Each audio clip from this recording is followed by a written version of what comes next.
কিন্তু শ্রীকৃষ্ণ, এই সময় হলো আপনার। আপনি যান, আর আপনার এই বহু বছর আগে বিচ্ছেদ ঘটে যাওয়া বন্ধুর সাথে মিলিত হওয়ার আনন্দ লাভ করুন।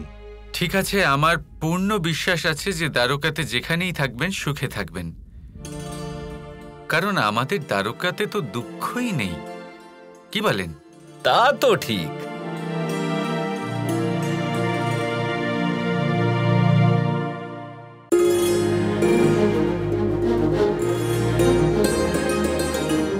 না না না না না, দাঁড়ান দাঁড়ান। সুদামা আমার সখা, ওর পা আমি ধুয়ে দেব।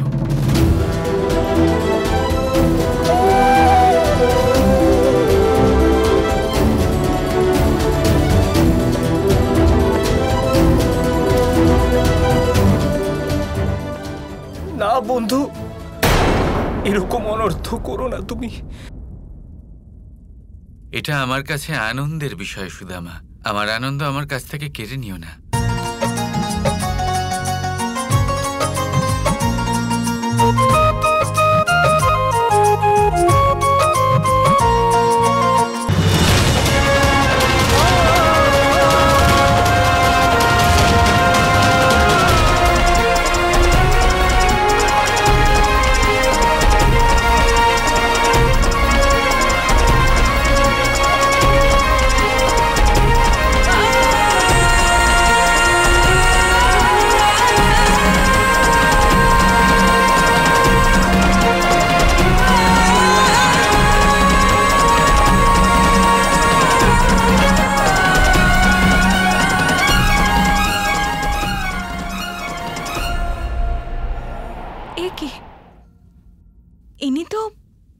ইনি তো সত্যিই কৃষ্ণের বন্ধু হন।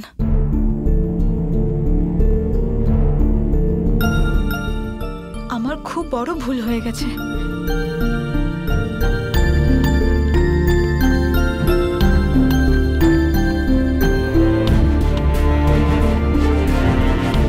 দ্বারকাধীশ হয়ে এটা তুমি কি করছো কৃষ্ণ?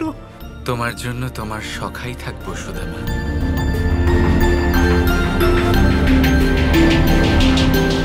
আমার তো সন্দেহ হচ্ছে কোথায় একজন গুরুত্বপূর্ণ ব্যক্তি, যিনি কিনা দ্বারকার মহাপুজো করতে চলেছেন, তিনি এভাবে নিশ্চয়ই আসবেন না। আপনি এখানেই বসুন, দ্বারকাধীশের অনুমতি নিয়ে আপনাকে ভিতরে নিয়ে যাওয়া হবে। আমায় ক্ষমা করে দিন, আমি আপনাকে চিনতে পারিনি। না মহারানী, আমার থেকে ক্ষমা চেয়ে আমাকে লজ্জা দেবেন না। আমার বেশভূষাই এমন ছিল যে যে কেউ আমায় সন্দেহ করত। এটাই তো কথা সুদামা, মানুষের পোশাক দেখে আর তার বেশভূষা দেখে তার যোগ্যতার বিষয়ে, তার ব্যক্তিত্বের বিষয়ে আমরা জানতেই পারি না, কেউ অনুমান করতে পারেন না, তাই না রুক্মিণী? এই কথাটা তো রাধাও বলেছিল আমাকে।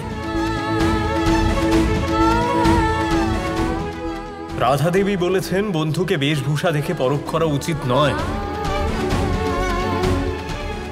আচ্ছা সুদামা, এসেছো যখন, তখন খালি হাতে নিশ্চয়ই আসনি। আমি জানি আমার জন্য কিছু না কিছু তুমি অবশ্যই এনেছো, বলো কি এনেছো?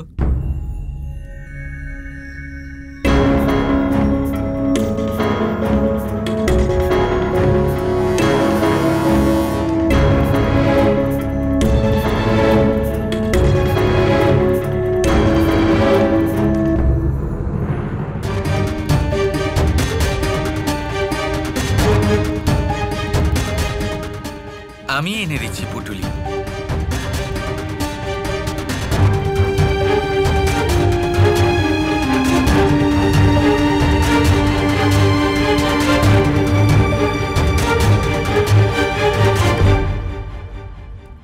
এবার এত অপেক্ষা করিও না সুদামা, বলো না কি এনেছো।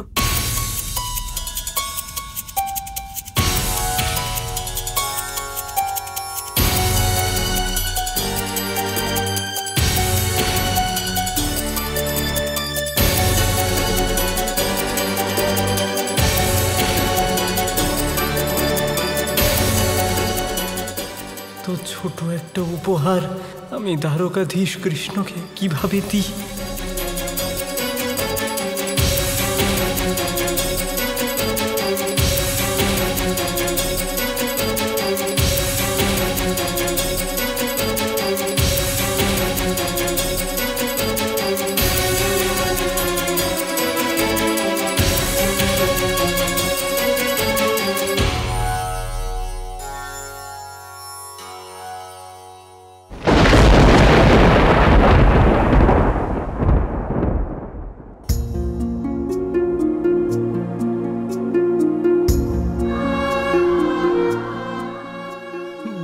বন্ধু কৃষ্ণ।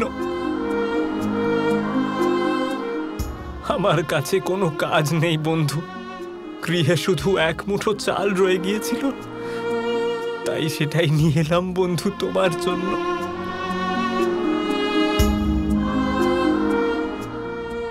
অদ্ভুত। বাহ সুদামা, তুমি আমার জন্য অত্যন্ত বিশেষ উপহার এনেছো। দেখতে গেলে তুমি তোমার সর্বস্ব আমার জন্য নিয়ে এসছো। ধন্যবাদ। আর রইল কথা তোমার কাছে কাজ না থাকার। সুদামা, এবার তুমি দ্বারকাতে আগামী শিবরাত্রির পুজোতে মহাপণ্ডিত হবে। এই উৎসবের জন্য, এই পুজোর জন্য একজন অত্যন্ত মহান পণ্ডিত আসতে চলেছেন, আর সেই ব্যক্তি দাদা দ্বারকা থেকে আসছেন না। অপূর্ব কানাই, তুমি সত্যি অনেক দূরের কথা ভেবে রাখো। তুমি এসব আগে থেকে ঠিক করে রেখেছিলে? আমি তো বিশ্বাসই করতে পারছি না বন্ধু। তাহলে বিশ্বাস করে নাও সুদামা। তাহলে বলুন মহাপণ্ডিত সুদামার জয়।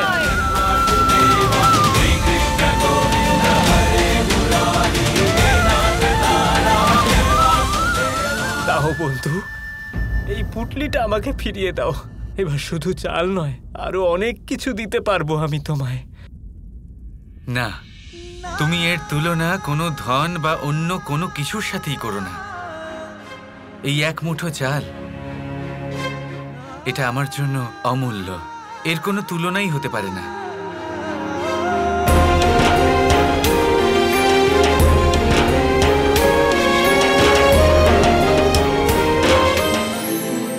রুক্মিণী, আজ ভোজনে এই চালই রান্না করে দিও। আজ আমি ভোজনে এটাই খাবো।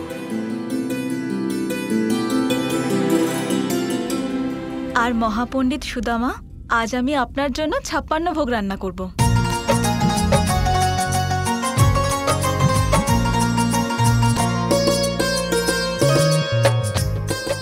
রুক্মিণী, আপনি আয়োজন করে ফেলেন।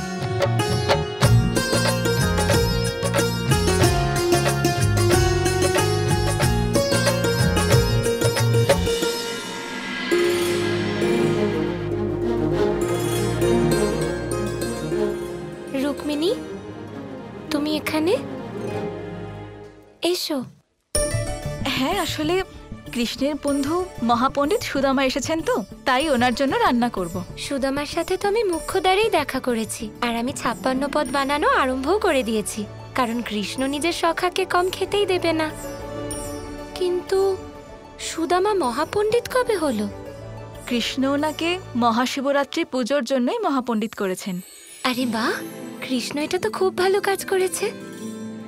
আর এমনিতেও সুদামার অবস্থা দেখে এটা মনে হচ্ছে যে ওর এই কাজের খুবই দরকার আছে। হ্যাঁ, অবশ্যই ওনাকে খুব দুঃখী মনে হচ্ছিল। আর জানো, উনি তো বিশ্বাসও করতে পারছিলেন না। আর এই দেখো, উনি তো কৃষ্ণের জন্য উপহারও নিয়ে এসেছেন, নিজের শেষ সম্পদ, এক মুঠো চাল। আর জানো, যখন উনি মহাপণ্ডিত হলেন, তখন উনি তো এই চাল ফেরত চাইলেন, যাতে কিছু ভালো জিনিস দিতে পারেন। কিন্তু কৃষ্ণ এইটাই রান্না করতে বলেছেন। উনি বলেছেন আজ উনি শুধু এটাই খাবেন। নিশ্চয়ই কৃষ্ণ আর কিছু খেতেই পারবে না।